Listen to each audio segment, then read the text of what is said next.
All babies cry, and they cry for a variety of reasons: hunger, thirst, being wet, pain, discomfort, boredom or tiredness.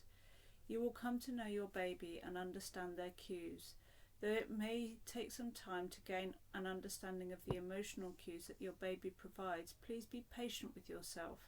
As you spend more time with your baby, you will start to learn their individual cries and what they mean.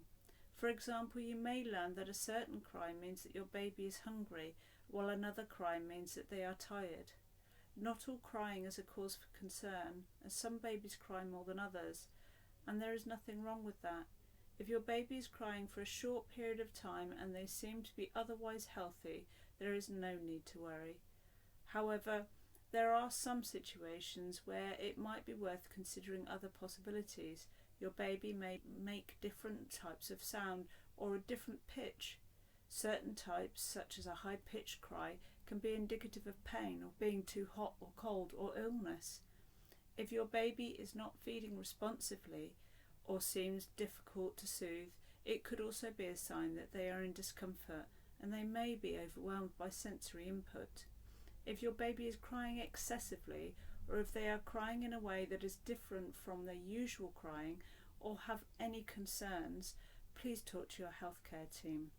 Look out for other bodily signs, as there may be other forms of communication or physical cues before the point of crying. These could include rapid breathing, pale or flushed skin, clenched fists, trembling or stiffness. There may be as a result of underlying reasons that indicates that there's something not quite right. If you know that they are fed, warm and clean, and potentially look for other possible causes of their crying. The impact of crying baby can be very overwhelming for you as a parent. If you are struggling to cope with your baby's crying, there are a number of things that you can do. You could talk to your partner, your family or your friends, or the healthcare team. There are also many resources available online and in your community. If you need to put your baby down for a very short period of time, crucially providing that they are safe and well, that might be okay, though not necessarily leaving them to cry. If you leave your baby to cry for an extended period of time, it could escalate their crying and make it more difficult to soothe them. The impact of babies crying can be experienced different by autistic people than non-autistic people. Babies' cries can be an intense sensory experience, as at its core, autism is a sensory difference. This means that as an autistic parent, you might find yourself more distressed by even a short period of your baby crying. It can also mean that you may not find your baby crying distressing at all. If you are distressed, or you find that your baby's cries are making you dysregulated, it could be worth thinking about your sensory diet. It is absolutely fine to comfort your baby whilst wearing earplugs, noise-cancelling headphones, or earphones playing music or another loud noise.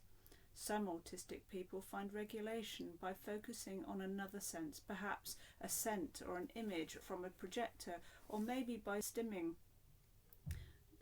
or using the proprioceptive and vestibular senses by sitting on an exercise ball or a rocking chair. Remember that stimming may help regulate our sensory world during and after intense sensory event. Be patient with yourself. It is normal to feel frustrated or overwhelmed when your baby is crying. Mental health and forming attachments can have an impact, but understanding and learning from those cues are able to be done at any stage and in different ways. Give yourself time to adjust to being a parent and communicate to your healthcare team so nobody makes assumptions. For example, expressions of empathy may be different.